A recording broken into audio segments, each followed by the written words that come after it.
கர்த்தர் நல்லவர், கர்த்தர் நல்லவர், கர்த்தர் நல்லவர். தேவனுடைய செய்திக்கு ஆதாரமாய் பரிசுத்த வேதாகமத்திலிருந்து ஒரு வசனத்தை வாசிக்கிறேன். ஜெபத்தோடு கவனியுங்கள். சகரியா தீர்க்க தரிசனத்தின் புஸ்தகம் 6ஆம் அதிகாரம் 13வது வசனம். சகரியா 6:13. அவரே கர்த்தருடைய ஆலயத்தை கட்டுவார். அவர் மகிமை பொருந்தினவராய் தம்முடைய சிங்காசனத்தின் மேல் வீற்றிருந்து ஆளுகை செய்வார். தம்முடைய சிங்காசனத்தின் மேல் ஆசாரியராயும் இருப்பார். இவ்விரண்டின் நடுவாக சமாதானத்தின் ஆலோசனை விளங்கும். இந்த அருமையான சகரியாவின் புஸ்தகம் 6ஆம் அதிகாரம் 13வது வசனத்தை வாசிக்கும் போது கர்த்தருடைய 5 விதமான சாயலை இங்கு பார்க்கலாம். கர்த்தருடைய 5 சாயல். அந்த வசனத்திலே கர்த்தரை குறித்து இருக்கிற அந்த 5 சாயல் எது? முதலாவதாக அவர் மகிமை பொருந்தின சாயலை உடையவராய் இருக்கிறார். இரண்டாவதாக சிங்காசனத்தின் மேல் வீற்றிருக்கிற சாயலை உடையவராய் இருக்கிறார். மூன்றாவதாக ஆளுகை செய்கிற சாயலை உடையவராய் இருக்கிறார். நான்காவதாக ஆசாரியர் என்னும் சாயலை உடையவராய் இருக்கிறார்.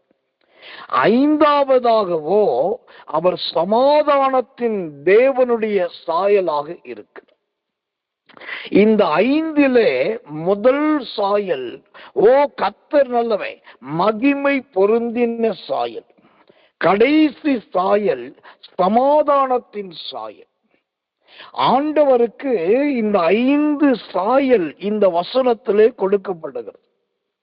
ஆனா இதை வார்த்தையாய் நீங்கள் கவனிப்பீர் என்று சொன்னால், இது சாயலை குறித்து இல்லாமல் கிறிஸ்துவின் அவருடைய கடைசி காலத்தில் செய்ய போகிற ஊழியத்தை குறித்து சொல்லி இருக்கு. ஒரு காலத்துல மாம்சத்துல மனுஷகுமாரனாய் ஊழியம் செய்தார். இப்ப இரண்டாவதாக அவர் ஆவியிலே ஆவியின் ஊழியத்தை செய்ய போகிறார். அந்த ஆவியின் ஊழியம் என்ன? உலகம் முழுவதும் ஒரு புரட்சி உண்டாகும். அப்பொழுது தேசங்கள் ஒன்றோடு ஒன்று யுத்தம் செய்யும், போரிடும், மோதிக்கொள்ளும். அந்த நாட்களில், அந்த கடைசி காலத்துல ஆண்டவர் எருசலேமில் தம்முடைய ஆலயத்தை கட்டுவார். அதனாலதான் அந்த வசனம் சொல்லுது, அவரே கர்த்தருடைய ஆலயத்தை கட்டுவார். அப்ப இந்த வசனம் எழுத்தின்படி எதை குறிக்குதுன்னா, ஆண்டவர் இரண்டாவது செய்யற ஒரு ஊழியம், கடைசி கால ஊழியம். அந்த கடைசி கால ஊழியம் அவர் எருசலேமில் ஆலயம் கட்டப்படுவதை குறித்துதான் இங்கு சொல்லப்படுகிறது. அந்த அவரே கட்டுகிற ஆலயத்துலதான் மகிமை பொருந்தினவராய் இருப்பார். சிங்காசனத்தின் மேல் வீற்றிருப்பார். ஆளுகை செய்கிறவராய் இருப்பார். ஆசாரியராய் இருப்பார். ஓ சமாதானத்தின் ஆலோசகராய் இருப்பார். இப்போ இந்த தேவனுடைய ஆலயத்தை குறித்து, அவர் கட்டுகிறதை குறித்து எழுதியிருக்கிற இந்த வசனத்தில், இதே வசனத்தை ஆண்டவருடைய சாயலாய் நாம் மாற்ற போகிறோம். வசனத்தை மாத்தலாமா அப்படின்னு நீங்க கேட்கலாம். வசனத்தை எடுத்துட்டு, இல்லாட்டி வசனத்தை மறைச்சிட்டு அங்க நம்முடைய பேர் பிரஸ்தாபத்தை பேசுவதுதான் தவறு. அல்லது வசனத்துல மெய்யான ஒரு அர்த்தம், விளக்கம் இருக்கு, ஆனா நான் அதை சொல்லாம எனக்கு பிடித்த மாதிரி ஒண்ணு சொல்லி அது விளக்கம் கிடையாது, இதுதான் விளக்கம் சொல்லி பொய்யான ஒரு விளக்கத்தை கொடுத்தா அது கர்த்தருடைய சமூகத்துல பாவம். ஆனா எந்த ஒரு வசனத்துக்கும் 2 ரூபம் உண்டு. 2 ரூபம். ஒன்று எழுத்தின்படியான அர்த்தம் என்கிற ரூபம், இன்னொன்று ஆவியின்படியான அசுத்திர அர்த்தமாகிய ரூபம். இது எந்த வசனத்துக்கும் பொருந்தும். அப்போ இங்க எழுத்தின்படி அவர் ஆலயத்தை கட்டுவதை குறித்து சொல்லுகிறார். நாமோ இன்றைக்கு ஜெபத்தோடும் அதிக ஸ்தோத்திரத்தோடும் வேதவசனத்துக்கு நடுங்குகிறவர்களாய் கர்த்தருக்கு பயப்படுகிற பயத்தோடும் இந்த வசனத்துல ஆண்டவரை குறித்து வெளிப்படுகிற 5 சாயலை நாம் பார்க்க போகிறோம். இதற்கு முன்பா இன்னொன்றை சொல்லுகிறேன்.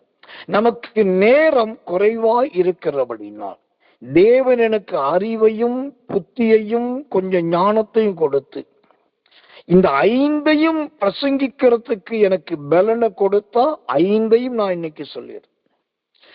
இல்லாவிட்டா எதுவரைக்கும் முடியுமோ அதுவரைக்கும் சொல்லிவிட்டு மீத தொடர்பகுதியை அடுத்த பிரசங்கத்துல சொல்றதுக்கு கர்த்தருக்குள் பிரயாசப்படுறேன்.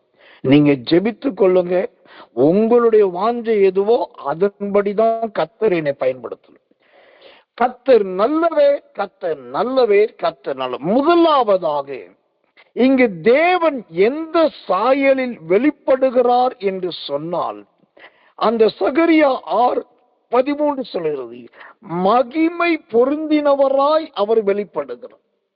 ஓ கர்த்தர் நல்லவே, கர்த்தர் நல்லவே, கர்த்தர் நல்லவே. மகிமை பொருந்தின அருமையான ஒரு தேவன். எவ்வளவு நல்ல ஒரு சாட்சி பாருங்க. ஓ கர்த்தர் நல்லவை.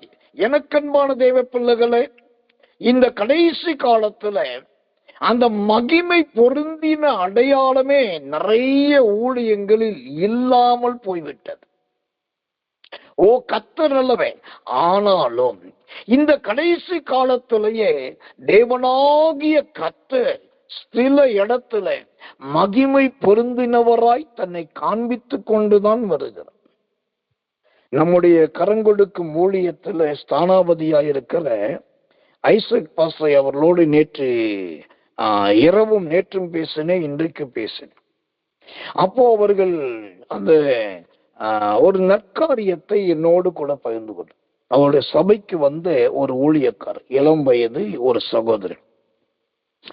அந்த சபைக்கு வந்த ஊழியக்காரர் அவர் பண்ணின பிரசங்கம், அவர் நடத்தின ஜெபம், அப்புறம் ஜனங்க பெற்ற விடுதலை, அப்புறம் கர்த்தர் செய்த கிரியை எல்லாத்தையும் அவர் ஒரு வாக்கு கடங்காத பெருமூச்சுக்களோடு போதவர் சொல்லிட்டே இருந்தார்.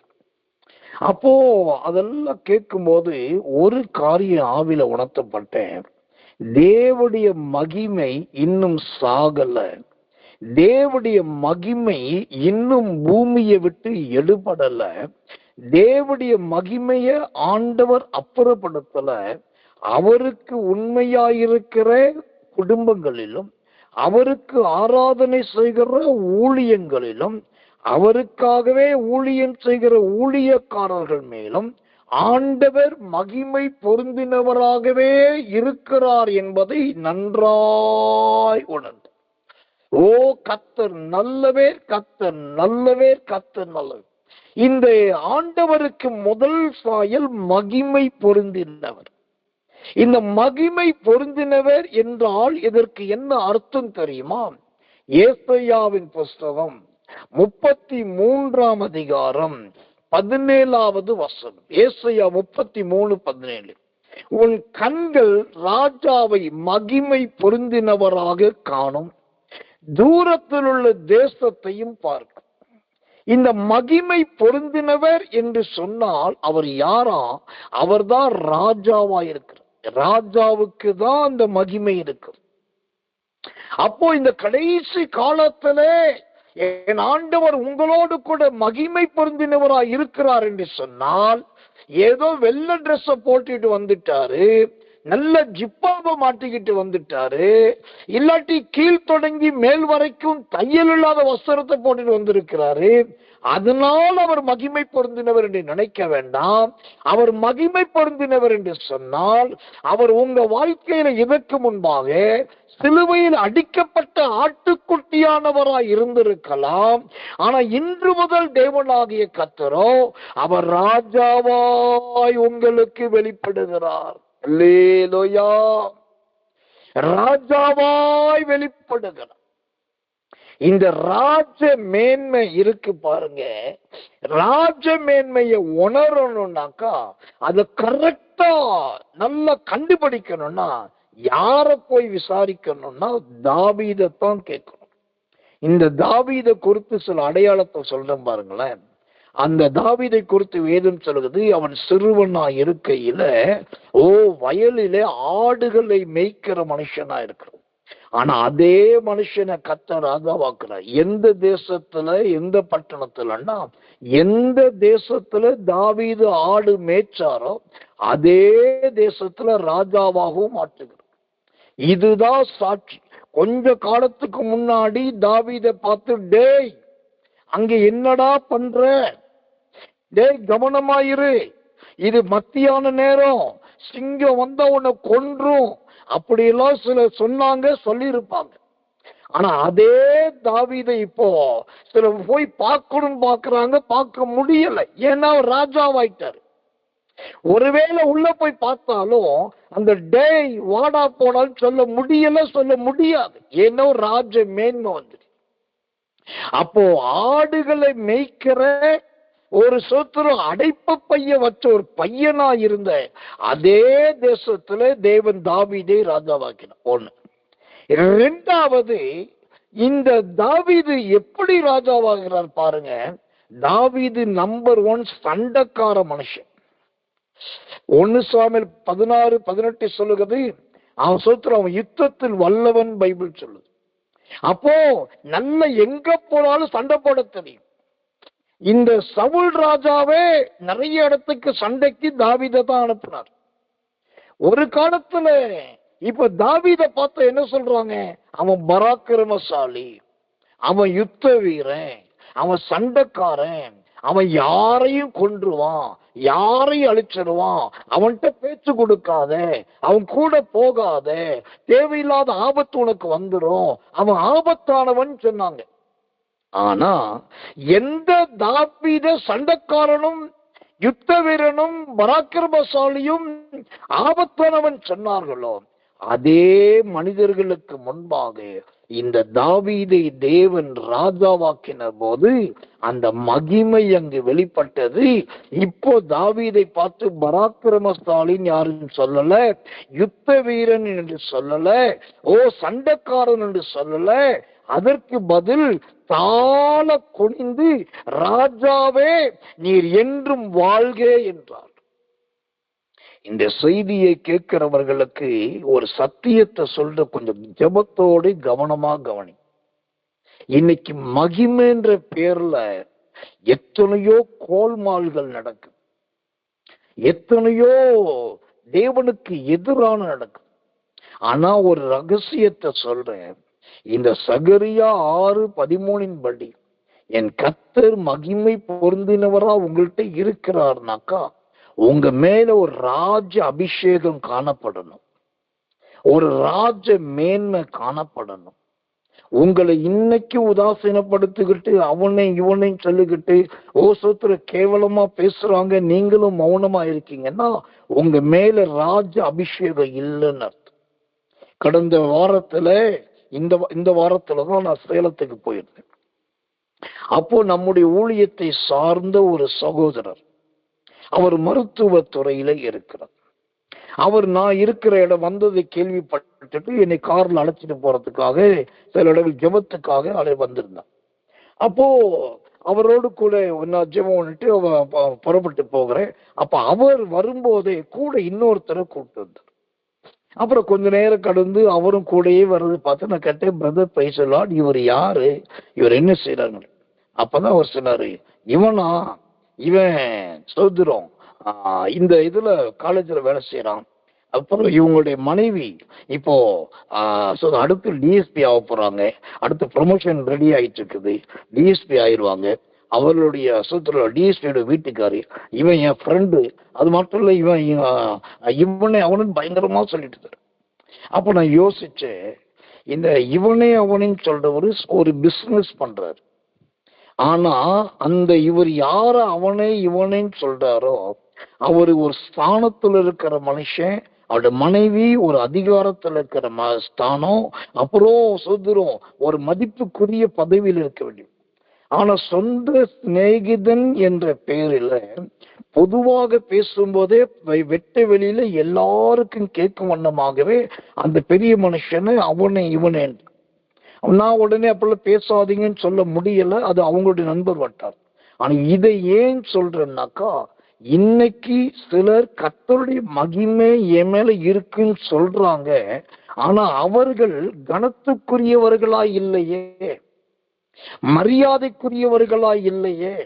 உங்களை பார்த்தா ஒரு தெய்வீக தன்மை மற்றவங்களுக்கு வரணுமே. நான் சொல்றேனே, இந்த சேலத்தில் இருக்கிற இந்த மருத்துவத்துறையை சார்ந்த சகோதரர் நம்ம ஊழியத்தில் உள்ளவர் சொல்றேனே, அப்போ எல்லாம் முடிச்சாச்சு, கூட்டம் ஊழியம் முடிந்து கடைசி நைட்டு அங்கு சேலத்தில் சென்னை போறதுக்காக ரயில் நிலையத்தில் நிக்கிறோம். அப்போ அவர் தன் மனைவிக்கு போன் பண்ணி, ஐயா இந்த மாதிரி கிளம்பிட்டாரு, இப்போ ட்ரெயின் வரத்துக்கு லேட் ஆகுது, நீ ஒரு ஜோ பண்ணிக்க அப்படின்னு சொல்லிட்டு என்கிட்ட கேட்காம போன் பண்ணி கொடுத்துட்டார். நானும் சரின்னு சொல்லி அந்த அம்மாவுக்கு ஜெபிக்க ஆயத்தம் ஆயிட்டேன். அப்புறம் அந்த அம்மா சொன்னாங்க, ஐயா நீங்க ஸ்டேஷன்ல இருக்கீங்க, ட்ரெயின் வந்துடும் சொல்றாங்க, இப்போ முடிஞ்சா ஜோ பண்ணுங்க, இல்லாட்டி நாளைக்கு பண்ணுங்க அப்படின்னா.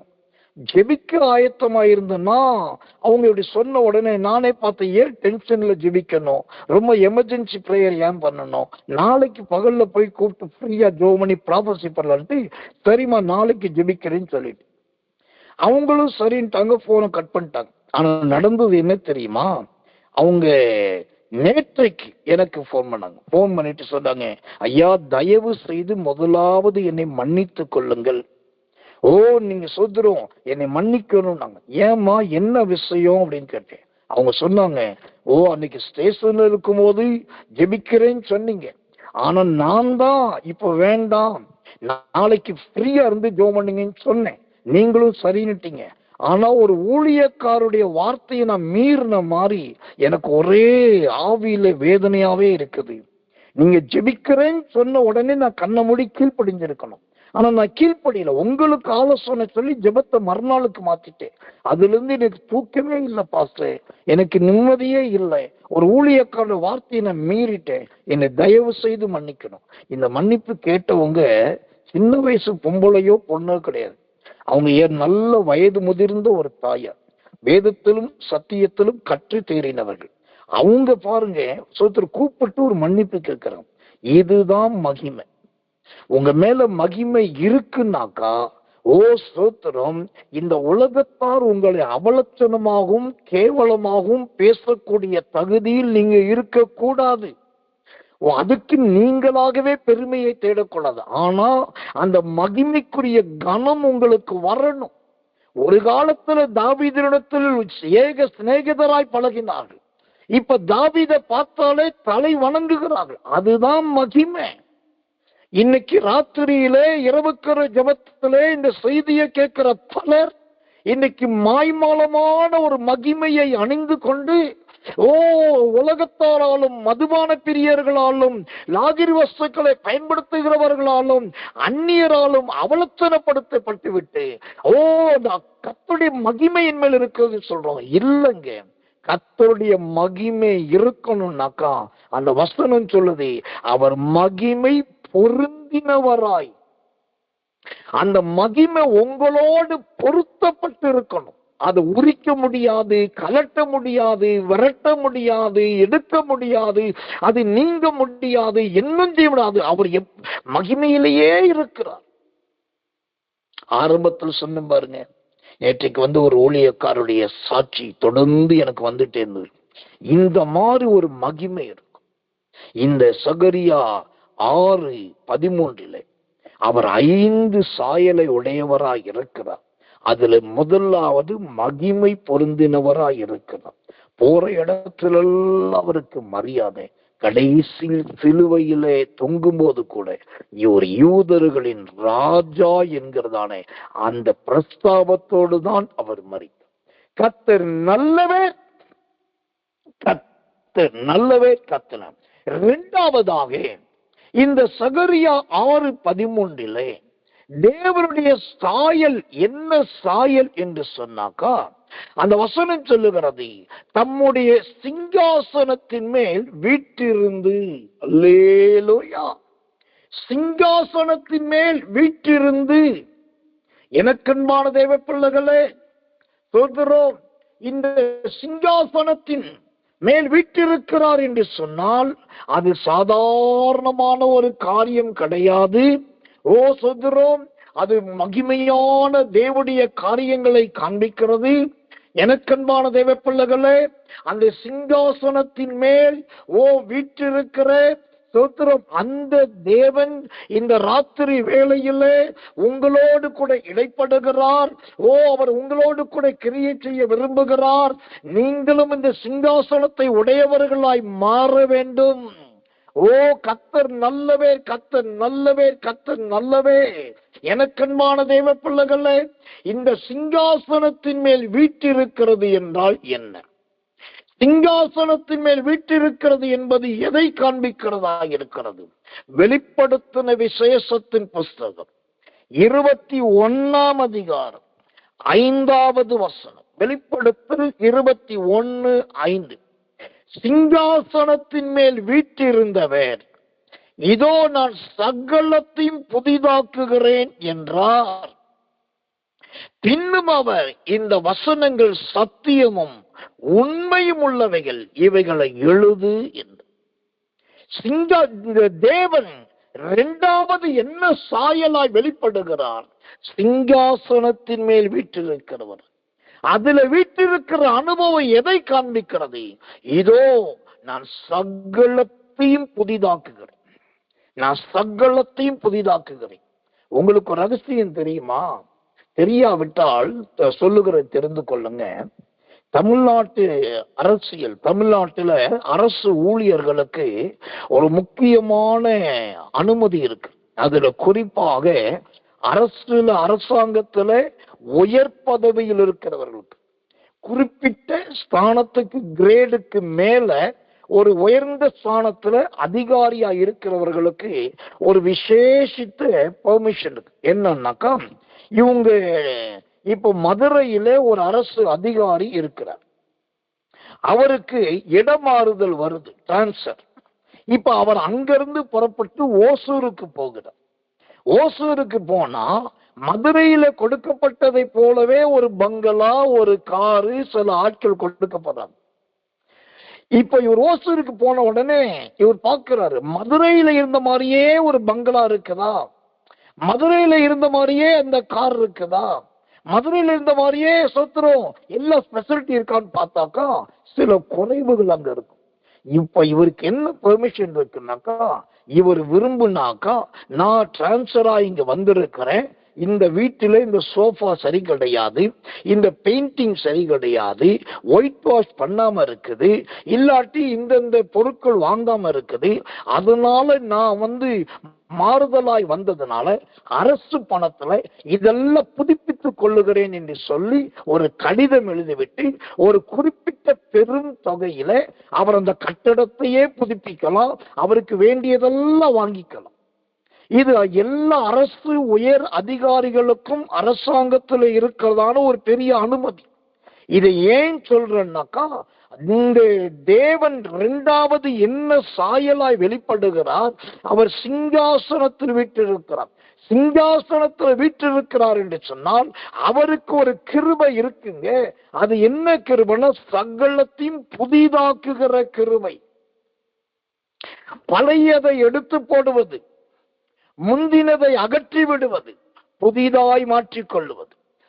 கர்த்தர் நல்லவன். ஒரு அரசு அதிகாரி புது இடத்துக்கு போகும்போது தனக்கு பிரியமானபடி டேபிளை மாத்துறாரு, சேரை மாத்துறாரு, சோஃபாவை மாத்துறாரு, காரை மாத்துறாரு. முடிஞ்சா தனக்கு கொடுக்கப்பட்ட உடன் வேலையாட்கள் பிடிக்கலன்னா உடனே எம்ப்ளாய்மெண்ட் ஆபீஸ்க்கு ரிப்போர்ட் பண்ணி வேற ஒருத்தர் அனுப்புங்கன்னு சொல்லி ஆளையே மாத்துறாங்க. ஒரு அரசு அதிகாரிக்கே அவ்வளவு உரிமை இருக்கு, அதிகாரம் இருக்குன்னா, நீங்களும் நானும் ஆராதிக்கிற தேவன் சிங்காசனத்தில் இருக்கிறவர், சகலத்தையும் புதுப்பிக்க வல்லவர். ஆனால் இங்க உண்மையான சத்தியம் என்ன தெரியுமா? தேவனை அண்டிக் கொண்டிருக்கிற, குறிப்பா இந்த செய்தியை கேட்டுக்கொண்டிருக்கிற அநேகர் கூட எந்த விதத்திலும் புதுப்பிக்கப்படுவதே கிடையாது. 2009 பெற்ற அந்நிய பாஷை இன்னைக்கு 2009 தான் இருக்குது. 2020 பெற்ற தரிசனம் இன்னைக்கு அந்த தரிசனத்தை தான் ஊர் முழுக்க சொல்லி தெரியும். அன்னைக்கு இருந்த அதே வளர்ச்சி, அதே நிலைமை தான் இன்னைக்கு இருக்குது. ஆனா தேவன் உங்களோடு கூட சிங்காசனத்தில் இருக்கிறவரா இருக்கிறது உண்மைன்னா, இந்நேரம் நீங்க புதுப்பிக்கப்பட்டு இருக்கணும். ஒன்னு தேவன் உங்களை புதுப்பிச்சிருக்கணும், இல்லாட்டி என்னை புதுப்பியும் என்று நீங்கள் தேவனிடத்தில் கொடுத்திருந்திருக்கணும். ஆண்டவருக்கு பலவிதமான ஊழியம் இருக்குங்க. அவரு நிறைய ஊழியம் செய்யறார் ஆண்டவர். அவர் செய்யற நிறைய ஊழியத்திலேயே அவருக்கு பிரியமான ஊழியமும், அவர் செய்ய போற கடைசி ஊழியமும் என்னன்னாக்கா, திரும்பவும் சொல்றேன், அவருக்கு பிரியமான ஊழியமும் அவர் செய்ய போற கடைசி ஊழியமும் என்னன்னா, இந்த புதுப்பிக்கிற வேலை தான். நம்ம நினைக்கிறோம் அவரு குருடனை குணமாக்குனாரு, ஊமையை பேச வச்சாரு, செவிடனை கேட்க வச்சாரு, சப்பானி நடக்க வச்சாரு. இதெல்லாம் நம்ம கண்ணால பார்த்துட்டு அற்புதம் நடந்ததுன்னு சொல்றோம். ஆனா உண்மையான வெளிப்பாடு அது இல்லைங்க.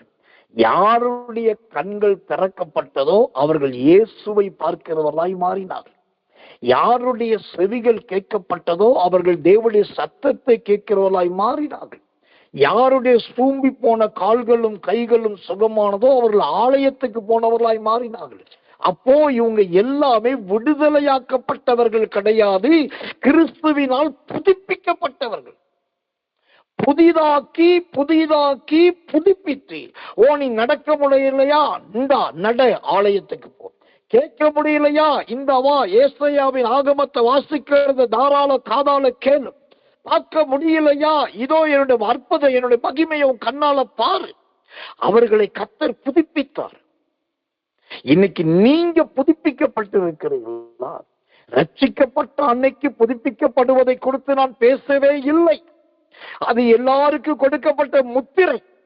ஆனால் இந்த சிங்காசனத்தில் வீற்றிருக்கிற தேவனை கொண்டு வெளிப்படுத்தல் 21:5 நீங்கள் புதுப்பிக்கப்பட்டிருக்க வேண்டும். உங்கள் மகன், புருஷன், மனைவி, உங்க பிள்ளைகள் புதுப்பிக்கப்பட்டிருக்க வேண்டும். உங்க சுபாவம், குணம், கனி, வாழ்க்கை, ஜீவியம் புதுப்பிக்கப்பட்டிருக்க வேண்டும். உங்களுடைய தரம் மேன்மைப்படுத்தப்பட்டிருக்க வேண்டும். பழையவைகளை வைத்து வாழ்க்கை ஓட்டுவதாய் அல்ல, அதை புதிதாக்கி கொண்டே இருக்க வேண்டும். கர்த்தர் நல்லவே, கர்த்தர் நல்லவே, கர்த்தர் நல்லவே. சில ஊழியங்களுக்கு நான் போகும்போது அந்த ஊழியக்காரர்களை பார்த்துட்டு நான் ரொம்ப பரிதாபப்பட்ட நிலைமையெல்லாம் உண்டு. ஆனா என்னால வெளியில சொல்ல முடியும். என்னன்னா, அவங்க சொல்லுவாங்க, பாஸ்டர் இங்க ஒரு 23 வருஷமா நான் ஊழியம் செய்யறேன் பாஸ்டர். ஆனா அவங்க என்னை கூட்டு போவாங்க பாருங்க. அவங்க கூட்டு போகும்போது என்னை கூட்டு போறதுக்கு வருவாங்க. வந்தாக்கா ஒரு பைக், அந்த பைக்கில தான் நான் போகணும். அந்த பைக்ல உட்காந்தாக்கா கீழே கால் வைக்கிறதுக்கு அந்த சுதந்திர பெடல் இருக்காது. அப்புறம் வண்டியில நல்லா அவங்க ஒரு 40-50 போனாங்கனாக்கா அந்த வண்டி அப்படியே பாம்பு மாறி வளையும். அந்த வண்டியோட பாடியே அப்படியே உலட்டும். நான் கேட்பேன், ஏன் வண்டி இவ்வளவு உழையுது? பாஸ்டர் சாரி பாஸ்டர், இது ரொம்ப பழைய வண்டி பாஸ்டர், புது வண்டி வாங்கணும் பார்க்கற முடியவே இல்லை. இப்ப நல்லா தெரிஞ்சுக்கோங்க, ஊழியம் செய்கிறோம், இல்லாட்டி கர்த்தருக்குள் வாழ்றோம், ஆனா எந்த விதத்திலும் புதுப்பிக்கப்படல.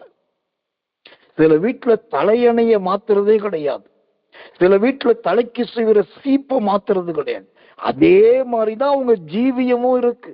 ஆனா ஒரு ஊழியக்காரனா நான் சொல்றேன், என் தேவன் சிங்காசனத்தில் வீற்றிருக்கார் என்று சொன்னால் அங்க இருந்து பயமுறுத்துகிற கடவுளாய், சாமியாய் அவர் உங்களுக்கு வெளிப்பட விரும்பல. என்னைக்கு அவர் சிங்காசனத்தில் உட்காருகிறவராய் இருந்தாரோ அன்னைக்கே சகலத்தையும் புதுப்பிக்கிறார். ஆண்டவர் புதுப்பிக்கிறதுல கடைசி புதுப்பிப்பு என்ன தெரியுமா? வேதம் சொல்லுகிறது, இதோ நான் புதிய வானத்தையும் புதிய பூமியும் சிருஷ்டிக்கிறேன். ஆண்டவர் புதுப்பிக்கிறதுல ஆத்துமாவை புதுப்பிப்பார், பேச்ச மாற்றுவாரு, சுபாவத்தை மாற்றுவார் மட்டும் நினைக்காதீங்க. அவர் நினைச்சா வானத்தையே மாற்றுவார், அவர் நினைச்சா பூமியையே மாற்றுவாருங்க. அவ்வளவு பெரிய ஆண்டவரை தான் நீங்களும் நானும் ஆண்டவர்ன்றோம். இன்னைக்கு நிறைய பேர் ஆண்டவர்னாலே தனக்கு வீட்டுக்கு வேலை செய்யற வேலைக்காரனை போல நினைக்கிறாங்க. என் பையனை மாத்துங்க ஆண்டவரே, என் பிள்ளைய மாத்துங்க ஆண்டவரே, இந்த மரம் கனி கொடுக்கட்டும் ஆண்டவரே, இந்த செடி முளைக்கட்டும் ஆண்டவரே. நான் சொல்றேங்க, இதுக்கெல்லாம் அவர் தேவையில்லை. அவருடைய புதுப்பிப்பே எல்லாருக்கும் முன்பாய் பிரமிப்பை உண்டாக்குவது. 6000 பிசாசு பிடிச்ச லேகியோன் பிசாசு பிடிச்ச மனுஷனை ஆண்டவர் வார்த்தையை கொண்டு புதுப்பித்தார். அவன் வஸ்திரம் தரித்து கிறிஸ்துவின் பாதத்துல உட்கார்ந்தான். இப்ப வர்றவங்க எல்லாம் பாக்குறாங்க, ஐயோ இவனா எப்படி உட்கார்ந்து இருக்கான், முரட்டு பையன், ஐயோ அவன் உடம்ப பார்த்தாலே பயங்கரமா இருக்கும், சங்கிலிய எடுத்தானாக்க எரிஞ்சிருவான், கல்ல எடுத்தாக்க மண்டைய உடைச்சிருவான், ஐயோ அவன் சுடுகாட்டு பையன், இப்படி எல்லாம் சொன்னாங்க. ஆனா இப்போ அவன் வஸ்திரம் மாற்றி அப்படியே அமைதியா இருக்கத பார்த்த உடனே எல்லாரும் சொல்றாங்க, அந்த பைய புதுசா மாறிட்டாயா. நல்லா தெரிந்து கொள்ளுங்க, இந்த ராத்திரி வேளையில என் தேவன் உங்களை புதுப்பிக்க விரும்புகிறார் சகோதரி. ஆனால் நீங்கள் அதை கிறிஸ்துவினிடத்தில் கேட்க வேண்டும். நீங்கள் ஆண்டவரிடத்தில் கேட்க வேண்டும். வெறும் ஆசீர்வதியும் ஆசீர்வதியும் என்று அல்ல, என்னை புதுப்பியும். வெளிப்படுத்தல் 21:5 படி சிங்காசனத்தில் வீற்றிருக்கிறவர் சகலத்தையும் புதிதாக்குகிறார். உங்களுடைய இடிஞ்சு போன வீட்டை நல்ல மச்சு பாவப்பட்ட வீடா மாற்றப்படும். உங்களுக்கு ஓடாத வண்டிய அந்த அற்புதமாய் ஓட பண்ண வல்லவராய் இருக்கிறார் கர்த்தர். நல்லவே சோத்திரம். நேற்றைக்கு முன்தினமும் நம்முடைய ஊழிய ஸ்தலத்தை தேடி 2 பேர் வந்தோம். ஒன்னு ஆந்திராவில ஊழியத்தை செய்கிற பாஸ்டர் சகாயராஜ், அவரு போன் பண்ணி ஒரு அப்பாயின்மெண்ட் கேட்டுட்டு வந்து தங்கி இருந்து ஜோம் பண்ணிட்டு போனார். அப்புறம் சங்கரன் கோவில் இருந்து ஒரு குடும்பத்தினர் 7 பேரோட ஒரு குழுவினர் வந்தாங்க. அப்ப அவங்க 2 பேர் எதுக்கு வந்தாங்கன்னா, கடந்த வருஷம் ஜெபிக்கும் போது ஆந்திராவுக்கு போயிருந்தபோது சொன்னேன், உங்களுக்கு வண்டி இல்லை பாஸ்டர், இந்த வருஷம் முடிகிறதுக்குள்ள இந்த ஊழியத்துக்கு ஒரு புது வண்டி வாங்க கர்த்தர் உதவி செய்வாரு, நீங்க எல்லாரும் கூப்பிட்டு போற மாதிரி ஒரு கார் வாங்கி வைங்கன்னு சொல்லிட்டு வந்தேன். அந்த தேவன் சொன்ன வார்த்தையின்படியே அவர்கிட்ட இருந்து ரொம்ப பழமையான கடால் புடால் 6 ஜீப் தூக்கி போட்டுட்டு இப்ப புதுசா ஒரு கார் கொடுத்தார் அந்த பாஸ்டருக்கு. அதுக்கு நன்றி சொல்லுவதற்காக ஜெபிப்பதற்காக அவர் வந்தார். அதே போல் நேற்றைக்கு வந்த குடும்பமும் அந்த அவங்க சுத்திரம் பிசினஸ் பண்றாங்க, காலையில ஏஞ்சி ஊர் போய் வியாபாரம் பண்றாங்க. அப்ப அவங்களுக்கு சொன்னாங்க, ஐயா என்கிட்ட இந்த ஓமனி காரு ரொம்ப பிரச்சனை பண்ணுது, இது ஜோ பண்ணுங்க எவ்வளவு பணம் சொல்லுக்கு தெரியலன்ட்டு. அப்போ ஒரு நாள் ஜோ பண்ணி சொன்னேன், இந்த டிசம்பர் மாசம் உங்க வீட்டுல ஒரு புது கார் வந்து நிற்கும், அது வியாபாரத்துக்கு ஏற்ற வண்டியா பெரிய வண்டியா இருக்கும்னு சொன்னேன். சொன்ன வார்த்தையின்படியே கர்த்தர் புது வண்டியை கொடுத்தார். இப்ப ஏன் இது சொல்றேன்னா, என்னைய கொண்டு கர்த்தர் இதெல்லாம் செய்கிறார் என்பதற்கு நான் சொல்லல, அதன் ரொம்ப தாழ்மையோடு நான் சொல்லிடுவேன். ஆனா இது நான் சொல்றதுக்கு காரணம், அவர் சொன்ன வார்த்தையை நிறைவேற்றுகிறார். இன்னைக்கு சொல்லுகிறார், என் மகனே மகளே, நான் சிங்காசனத்தில் வீற்றிருக்கிற சாயலை உடையவராய் உனக்கு வெளிப்படுகிறேன், அதனால் உன் ஜீவியத்திலே எல்லாவற்றையும் நான் புதுப்பிக்க போகிறேன். புதுப்பிக்கணும்னாக்கா உங்களுக்கு அந்த தாகம் வேணும், உங்களுக்கு அந்த வாஞ்ச வேணும், அந்த எதிர்பார்ப்பு வேணும். நம்ம ஊழியத்துக்கு ஆண்டவர் கிருபையா ஒரு வண்டி கொடுத்தார், எர்டிகான்ற கார். இப்ப கிட்டத்தட்ட ஒரு வருஷத்துல அது 40-45 கிலோமீட்டர் சுற்றி அடிச்சு பல மாநிலங்கள் சுற்று மாவட்டங்களுக்கு ஊழித்து போயிட்டு இருந்துச்சு. இப்ப நான் ஜோம் பண்ணிட்டு இருக்கேன், இந்த காரை வச்சு இன்னும் ஊழியம் செய்ய முடியாது. அடுத்தது என் ஜனங்கள் எல்லாம் நான் கூட்டிட்டு டீமா போனோம். அதுக்கு நல்ல சுத்திரம் டாப் வேரியன்ட்ல நல்ல ஒரு டெம்போ டிராவலர், கிட்டத்தட்ட 18 சீட்டு உள்ள ஒரு பெரிய வண்டி வேணும். இப்ப அதுக்காக இப்பயே ஜெபிக்க ஆரம்பிச்சாச்சு. ஏன்னா எனக்கு நல்லா தெரியும், என் தேவன் புதுப்பிக்கிறவர், ஆண்டவர் புதிதாக்குகிறவர். ஒருவன் கிறிஸ்துவுக்குள் இருந்தால் புது சிருஷ்டியா இருக்கிறான் சொல்லி மனப்பாட வசனம் சொல்லுவது கிடையாது. உங்க ஜீவியத்துல ஒரு புதுப்பித்தலை காண்பிக்கணும், குடும்பத்துல இந்த புதுப்பித்தலை காண்பிக்கணும், ஊழியத்துல இந்த புதுப்பித்தலை காண்பிக்கணும். ஏதாவது ஒரு புதுப்பித்தலை உருவாக்குங்கள். அது நீங்களாக உருவாக்காமல் கர்த்தரிடத்தில் கேட்டு பெற்று உருவாக்குங்கள். தேவன் உங்களை புதுப்பிக்க விரும்புகிறார். இழந்தவைகளை திரும்ப கொடுக்கிற தேவன் அல்ல, இல்லாதவைகளை இருக்கிறவைகளை போல வரவழைத்து புதிதாய் கொடுக்கிற தேவன். அப்ப முதலாவது அவர் மகிமை பொருந்தின சாயலை உடையவராய் இருக்கிறார்.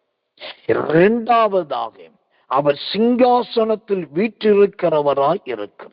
மூன்றாவதாக இந்த தேவன் எப்படிப்பட்ட சாயலை உடையவரா இருக்கிறார்?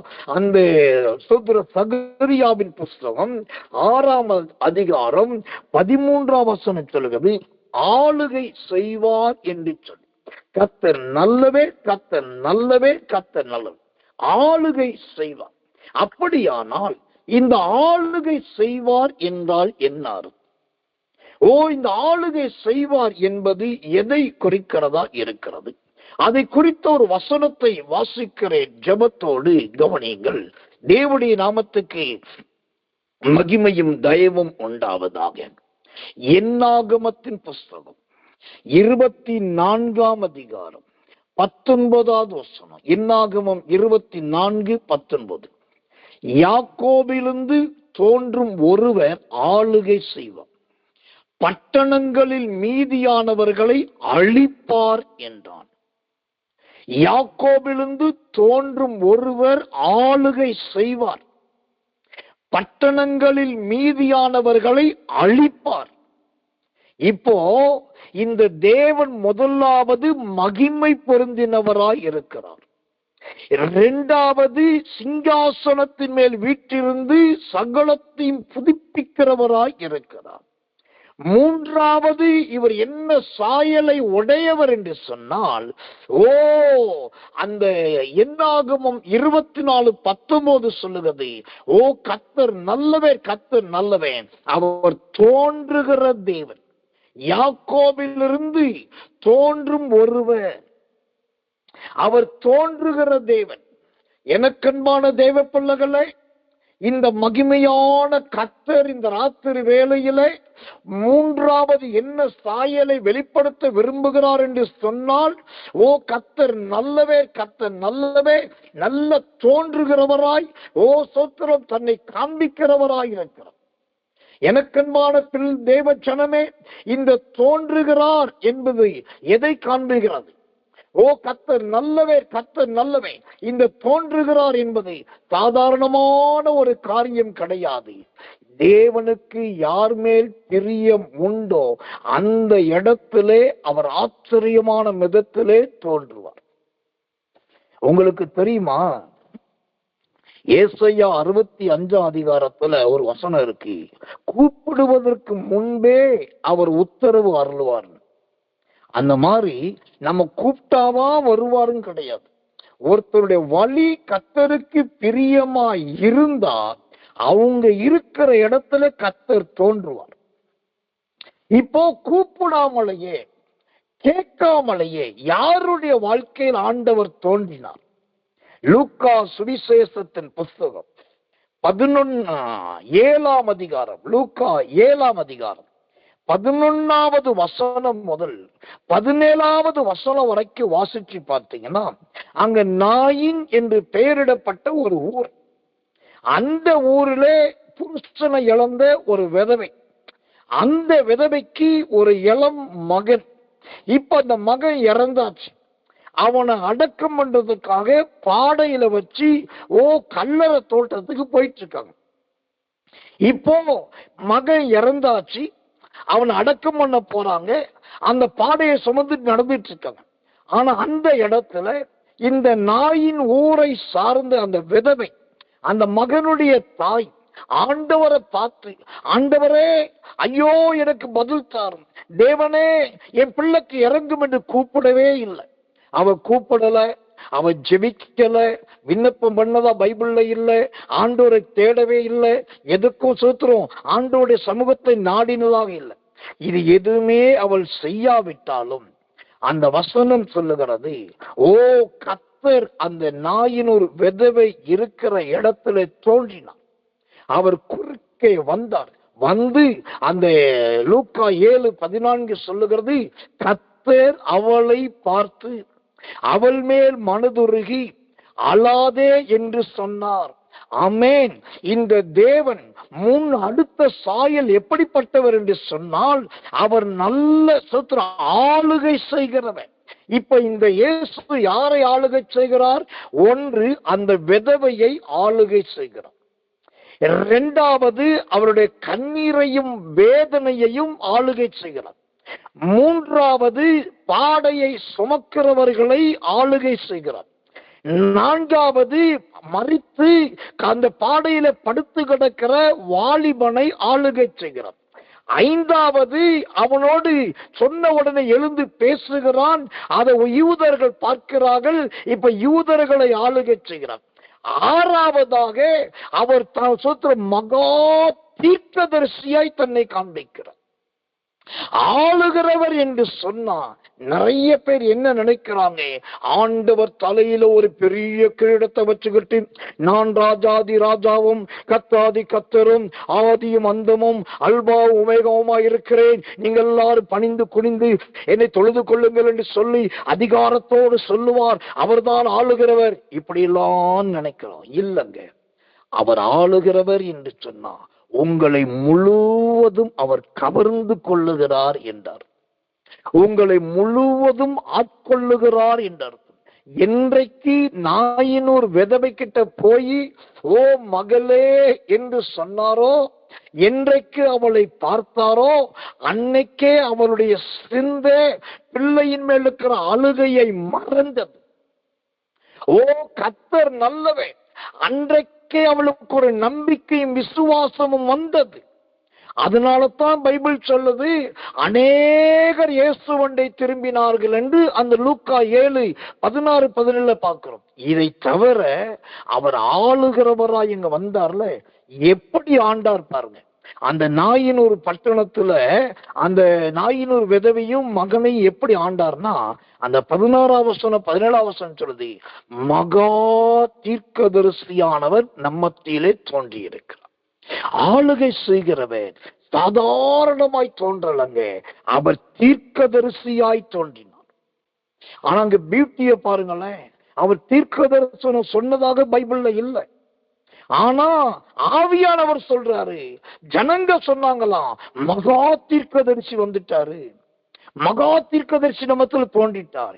இந்த ராத்திரி நேரத்துல இந்த கிருபையின் உபதேச சத்தியத்தை கேட்கிற எனக்கு அன்பான தேவச்சனமே, இந்த அருமையான சாயலை உடைய ஆண்டவர் உங்களை ஆளுகை செய்ய விரும்புகிறார். அவர் எப்படி ஆளுகை செய்ய விரும்புகிறார்? மகா தீர்க்கதரிசியா, மகா தீர்க்கதரிசியாய். ஆம், கர்த்தர் நல்லவன். அந்த மகா தீர்க்கதரிசியாய் அவர் உங்களை ஆளுகை செய்தால் நீங்க மரணத்தை ஜெயிப்பீர்கள், சாவை ஜெயிப்பீர்கள். போவது கல்லறையாயிருக்கும், திரும்பி வந்தது வீடாயிருக்கும், படுத்தது பாடையாயிருக்கும், நீங்க பேசிக்கொண்டிருப்பது இயேசுவாயிருக்கும், உங்களை சுமந்தவர்கள் ஊர் மக்களாயிருப்பார்கள். ஆனா கிறிஸ்து உங்களை ஒப்பு கொடுப்பது தாயினிடத்திலாயிருக்கும். எல்லாமே தலைகீழாய் மாறிவிடும். அதுதான் உயிர்த்தெழுதலின் வல்லமை. இப்போ அவர் மூன்றாவது சாயல், ஆளுகை செய்கிற சாயலை உடையவர். எப்படி ஆளுகை செய்கிறார்? மகா தீர்க்கதரிசியாய், மகா தீர்க்கதரிசியாய். ஒரு என்னுடைய ஆசையை நான் சொல்றேன், இந்த ராத்திரி நேரத்துல என் தேவனாகிய கர்த்தர் உங்களை ஆளுகை செய்யணும். உங்க சிந்தனை, எண்ணம், யோசனை, நடக்க, பேச்சு, கிரிய, வியாபாரம், தொழில், வருமானம், ஊழியம், சபை, ஆவிக்குரிய காரு, சரீரக்காரு எல்லாத்தையும் அவர் ஆளுகை செய்யணும். அவர் ஆளுகை செய்தால் கண்ணீர் களிப்பாய் மாறும். தேவனுடைய மனதுருக்கம் நமக்குள் வந்துவிடும். மரித்த அனுபவங்கள் உயிர் பெற்றுவிடும். எல்லாருக்கும் சாட்சியாய் மாறிவிடும். இந்த அற்புதம் உங்களுக்கு நடக்கும். இந்த சத்தியம் உங்களை தொடட்டும். அவர் உங்களை ஆளுகை செய்யும். நான்காவதாக கர்த்தர் நல்லவே, கர்த்தர் நல்லவே, கர்த்தர். முதலாவதாக இந்த சகரியா 6:13 படி அவர் மகிமை பொருந்தினவராய் சாயலை உடையவர். இரண்டாவது சிங்காசனத்தின் மேல் வீற்றிருக்கிற சாயலை உடையவர். மூன்றாவது ஆளுகை செய்கிற சாயலை உடையவர். நான்காவது அவர் எப்படிப்பட்ட சாயலை உடையவர்? அந்த சகரி 6:13 சொல்லுது, ஆசாரியராய் கர்த்தர் நல்லவே, கர்த்தர் நல்லவே, கர்த்தர் நல்லவே. ஓ சோத்திரம் எனக்கன்பான தேவ பிள்ளைகளே, இந்த ஆசாரியராய், ஓ சோத்திரம், தேவனாகிய கர்த்தர் உங்க வாழ்க்கையிலே காணப்பட விரும்புகிறார். தேவனுடைய நாமத்துக்கு மகிமையும் கிருபையும் தயவும் உண்டாவதாக. எனக்கன்பான தேவ பிள்ளைகளே, ஆசாரியராயும் என்று சொன்னால் அது எதை குறிக்கிறதா இருக்கிறது? இந்த ஆசாரியராயும் என்பது எதை காண்பிக்கிறதா இருக்கிறது? ஓ உலகத்துல எத்தனையோ ஆசாரியர்கள் உண்டு. பரிசுத்த வேதாகமத்திலேயே விதவிதமான நூற்றுக்கணக்கான ஆசாரியர்கள் உண்டு.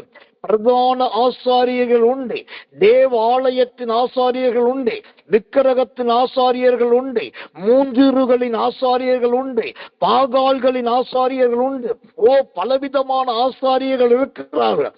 ஆனால் இந்த எல்லா ஆசாரியர்களுக்கும் ஒரு ஆசாரியர் என்று சொன்னால் அவர்தான் நம்முடைய தேவனாகிய கர்த்தர்.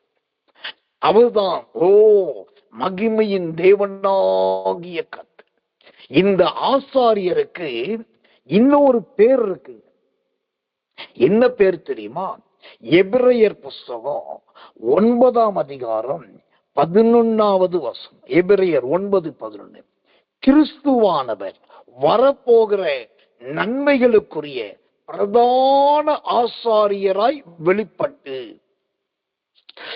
கிறிஸ்துவானவர் வரப்போகிற நன்மைகளுக்குரிய பிரதான ஆசாரியராய் வெளிப்பட்டு, இப்போ இவர் 4வது சாயல். என்ன சாயல்? ஆசாரியர் என்கிற சாயல்.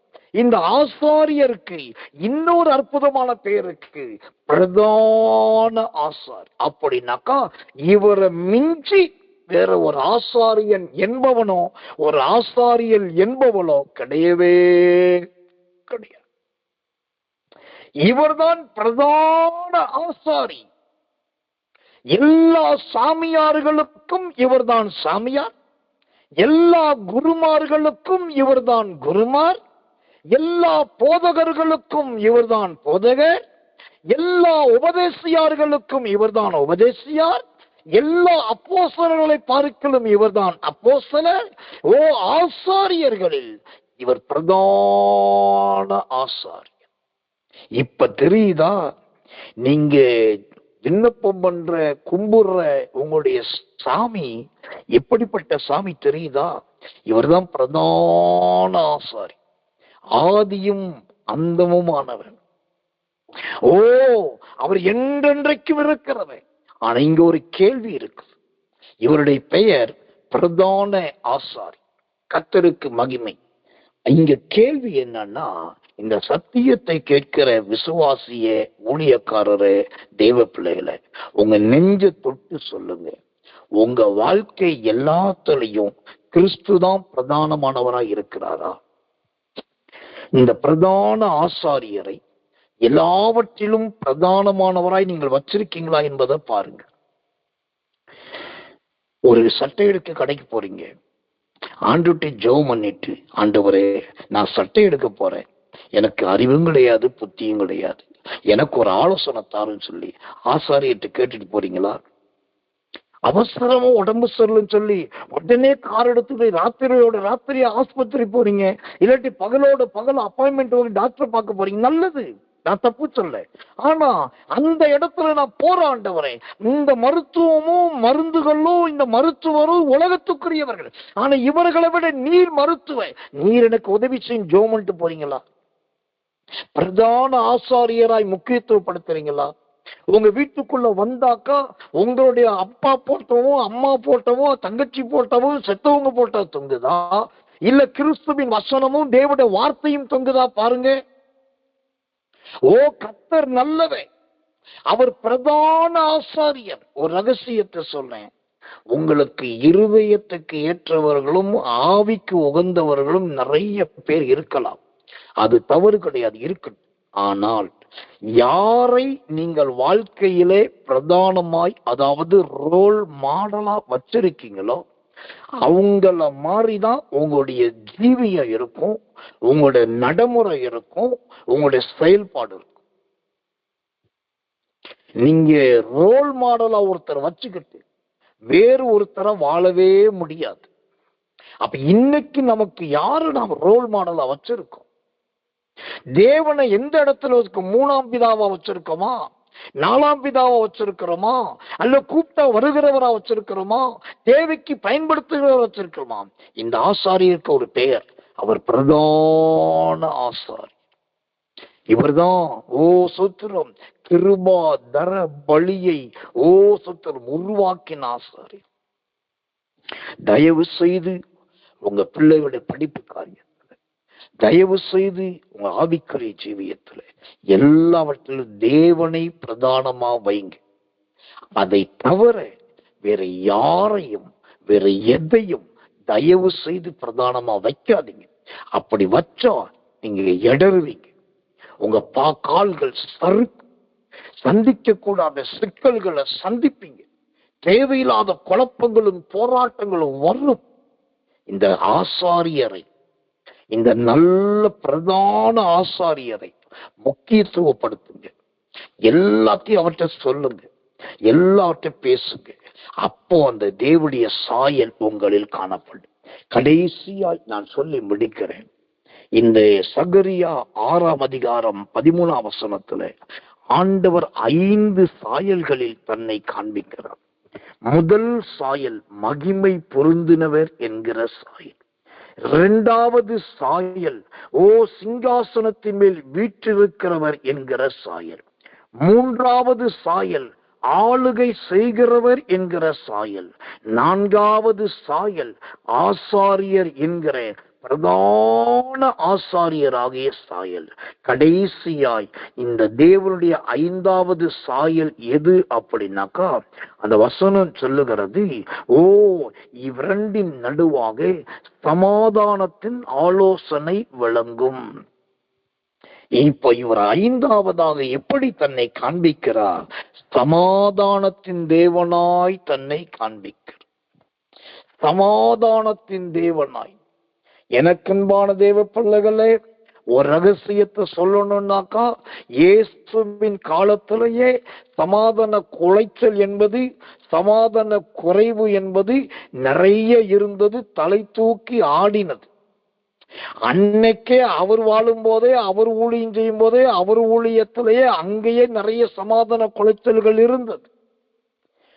அதை நீங்க மத்தேயு, மார்க்கு, லூக்கா, யோவான் 4 சுவிசேஷங்களை படிச்சு பார்த்தீங்கன்னாக்கா நிறைய சமாதான குலைச்சலுக்கான சம்பவங்கள் நடந்ததை ஏராளமா பார்க்கலாம். ஆனா இந்த சமாதான குலைச்சல்கள் அங்கு காணப்பட்டாலும், அந்த சமாதான குலைச்சல்களும் குறைவுகளும் உள்ள இடத்துல இந்த இயேசு எப்படிப்பட்டவராய் காணப்பட்டார்னா, சமாதானத்தின் ஆலோசகராய் வெளிப்பட்டார்.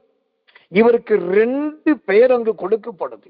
ஒன்று சமாதானத்தின் பிரபு, 2வது ஆலோசனை கர்த்தா. ஏசாயா 9ஆம் அதிகாரம் 6ஆம் வசனம் சொல்லுது, அவர் சமாதானத்தின் பிரபு, ஆலோசனையின் கர்த்தா. அப்போ இந்த 2ம் கலந்தவராக இந்த தேவன் சமாதானத்தின் ஆலோசகராய் வெளிப்படுகிறார். அன்றைக்கு இயேசுவோடு ஊழியம் செய்தே சகைவு, மன்னிக்கணும், ஓ கர்த்தர் நல்லவன், யூதாசுக்கே சமாதானம் இல்லை. அவன் ஒரு பக்கம் காசுக்கு அலையிறான், மறுபக்கம் பிரதான ஆசாரியர்களை தர்றான், இன்னொரு பக்கத்துல இயேசுவை காட்டி கொடுக்க பார்க்கிறான். ஓ சோத்திர, ஒரு சமாதானம் இல்லாதவனா இருந்தான். அதே போலதான் இன்னைக்கு தேவ பிள்ளைகள் ஊழியம் செய்கிற பலர் கூட சமாதானம் அற்றவர்களா இருக்கிறோம். ஆனால் தேவனுடைய சாயல் உங்களுக்குள் வந்துட்டாக்கா, நீ யூதாசின் ஆவியே இருந்தாலும் இயேசுவோடு இருக்கிற வரைக்கும் சமாதானமா இருக்கலாம். யூதாசின் வாழ்க்கையில சமாதானம் இல்லாத காலத்தை பாருங்க. என்னைக்கு பந்தியில இருந்து அவன் எழும்பும் போது நீ போய் செய்ய வேண்டியதை துரிதமாய் செய்யும் சொன்ன உடனே என்னைக்கு கிறிஸ்துவ விட்டு வெளியே போனானோ, அந்த அப்போஸ்தலருடைய ஐக்கியத்தை விட்டு வெளியே போனானோ, அதுக்கப்புறம்தான் அவன் காசை தூக்கி தேவாலயத்துல எறிகிறான். அதுக்கப்புறம்தான் பிரதான ஆசாரியரை போய் பார்க்கிறான். அதுக்கப்புறம்தான் இயேசுவுக்கு முத்தம் கொடுக்கிறான். அதுக்கப்புறம்தான் சோத்ராமன் நான்று கொண்டு சாகுறான். அதுக்கப்புறம்தான் அவன் குடலெல்லாம் சரிந்து போனது. இயேசுவோடு இருக்கிற வரைக்கும், அப்போஸ்தல ஐக்கியத்துல இருக்கிற வரைக்கும் அந்த யூதாசுக்கு சமாதான குறைவு இல்லை. ஆனா என்னைக்கு வெளியே வந்தானோ, சமாதானமற்றவனாக மாறி, சமாதானத்துக்கு பதிலாக அவன் நாண்டு கொண்டு செத்தவனாய் மாறி. அப்ப நல்லா கவனிக்கணும், கர்த்தர் உங்களை எந்த ஊழியக்காரனுக்கு கீழே வச்சிருக்காரோ, அந்த ஊழியக்காரன் பைத்தியமா இருக்கலாம், நொண்டியா இருக்கலாம், மொடமா இருக்கலாம், சப்பானியா இருக்கலாம், படிப்பறிவு இல்லாதவர்கள். ஆனா அந்த ஊழியக்காரனுக்கு கீழே தான் உங்களை வச்சிருக்காருனா, தயவு செய்து சமாதானத்தோடு அவரோடு நடக்க பழகுங்க. கர்த்தர் உங்களை ஒரு சபையில வச்சிருக்காரு. நீங்க நினைக்கிற மாதிரி பெரிய காங்கிரீட் பில்டிங் கிடையாது. அங்க ரொம்ப பெரிய சோஃபா செட் எல்லாம் கிடையாது. இடமே நெருக்கடியா இருக்கு.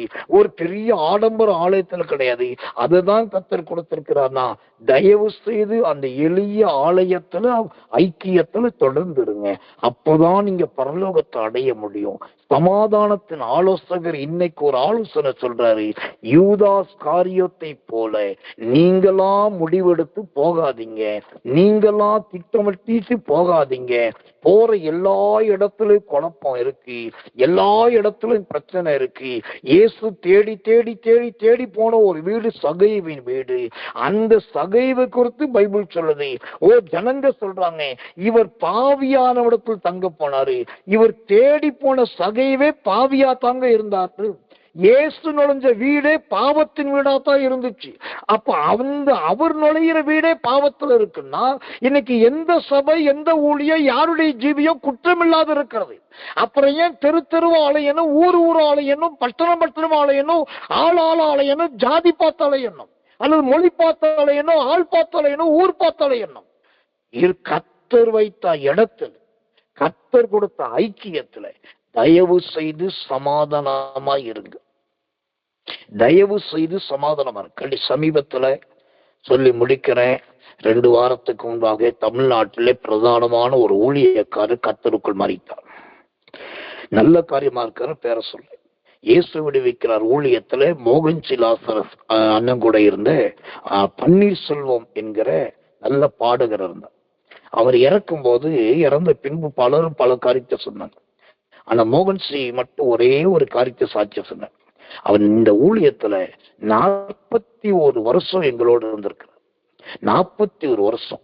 இப்ப யோசிங்க, அந்த 41 வருஷம் பன்னீர்செல்வம் அவரு மோகன்சி அவங்களோட இருந்திருக்காரு. 2 பேருக்கு இடையில சண்டை வராம இருந்திருக்குமா?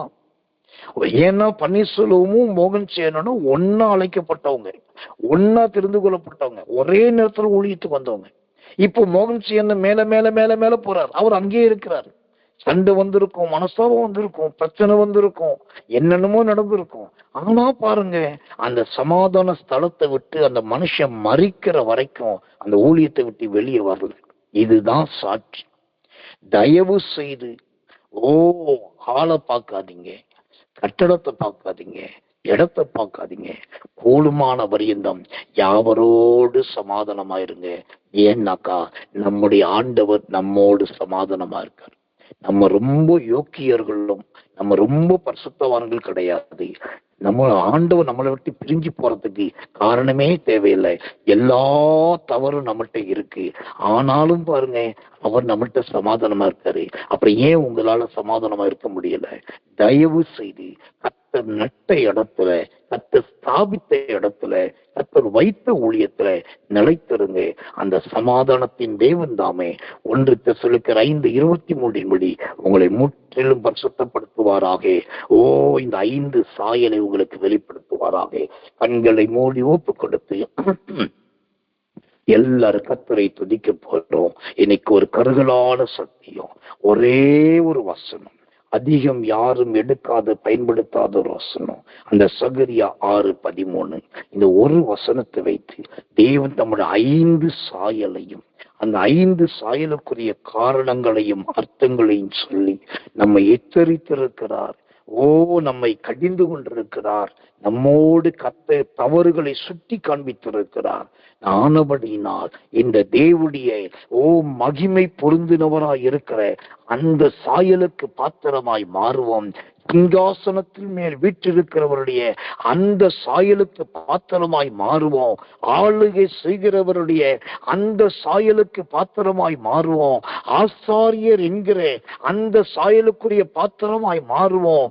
மரண பரியந்தம் சமாதானத்தின் அந்த சாயலிலே நிலைத்திருப்போம். ஆண்டவரே, உம்முடைய சாயலை எனக்கு தாரும் என்று எல்லாரும் கண்களை மூடி வாய்களை திறந்து கர்த்தரை ஸ்தோத்திரம் பண்ணுவோம். இயேசுவின் எல்லாரும் ஸ்தோத்திரிப்போமா. அல்லேலூயா. நிறைய பேர் ஊமையர்களாகவே இருக்கிறீங்க. நிறைய பேருடைய வாய்கள் அடைக்கப்பட்டே இருக்கிறது. இது கர்த்தருடைய சமூகம். கர்த்தர் நல்லவே. ஊசிய வச்சு குத்துனாதான் சொல்லணும் என்பது அல்ல. நீங்க தேவ சாயலை அடையணும்னா கர்த்தரை துதிங்க. இது ஏதோ நேரம் போக்குகிற பிரசங்கம் அல்ல. இது கர்த்தருடைய வார்த்தை. உங்க மனைவிய கர்த்தர் மாற்ற விரும்புறாரு. உங்க புருஷனை கர்த்தர் மாற்ற விரும்புறாரு. உங்க பிள்ளைகளை அவருடைய சாயல்ல மாற்ற விரும்புறாரு. உங்களையே அவருடைய சாயலா மாற்ற விரும்புகிறாரு. அவர் தம்முடைய சாயலை வெளிப்படுத்த விரும்புகிறாரு.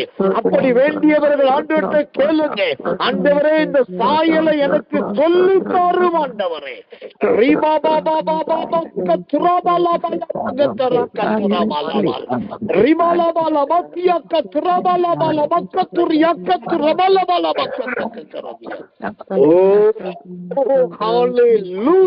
நன்றி பிதாவே, நன்றி பிதாவே. ஆமென். ஆமென். நாம் ஜெபிப்போம். அன்புள்ள நல்ல பரம பிதாவே, நல்ல அருமையான இந்த ராத்திரி வேளையில் இந்த சகரியாவின் புஸ்தகம் 6ஆம் அதிகாரம் 13வது வசனத்தை கொண்டு உம்முடைய 5 சாயல்களை, அந்த 5 சாயல்கள் மூலம் கிடைக்கிற தேவனுடைய ஆலோசனைகளை நீர் பகிரங்கமாய், வெளியரங்கமாய், அன்போடும் எச்சரிக்கையோடு கடிந்து கொண்டதற்காக ஸ்தோத்திரம். நல்ல ஆலோசனைகளை கொடுப்பதற்காக ஸ்தோத்திரம். ஆண்டவரே, இந்த செய்தியை திரும்ப திரும்ப போட்டு கேட்க போகிற ஒவ்வொருவரும் உம்முடைய சாயலை உடையவர்களாய் மாறுவார்களாய். உம்முடைய சக்தி ஒளி பிள்ளைகளை உருவாக்கட்டும். இரவில் நல்ல நித்திரையை தாரும். நாளை அதிகாலை போராட்ட ஜெபத்தில் ஆண்டவரே, பரிசுத்த ஆராதனையில் கலந்து கொண்டு அபிஷேகத்தில் நிரம்ப கர்த்தர் உதவி செய்யும். தாழ்த்தி ஒப்புவிக்கிறோம். உலகம் முழுவதும் நாளைக்கு நடக்க போகிற எல்லா பரிசுத்தவானுடைய ஆராதனையும் தங்கு தடை இல்லாமல் நடப்பதாக, சந்தோஷமும் மகிழ்ச்சியுமாய் நடப்பதாக, ஆலயத்துக்கு போகிற வருகிற எல்லாரோடு கர்த்தர் கூட இருப்பீராக. நீருடைய சாயலை வெளிப்படுத்தும். போதகமார்கள் எடுத்து பயன்படுத்தும். இயேசுவின் ரத்தம் ஜெயம். இயேசுவின் நாமத்தில் ஜெபிக்கிறோம். ஜெபம் கேளும் ஜீவனுள்ள நல்ல பிதாவே. ஆமென், ஆமென், ஆமென்.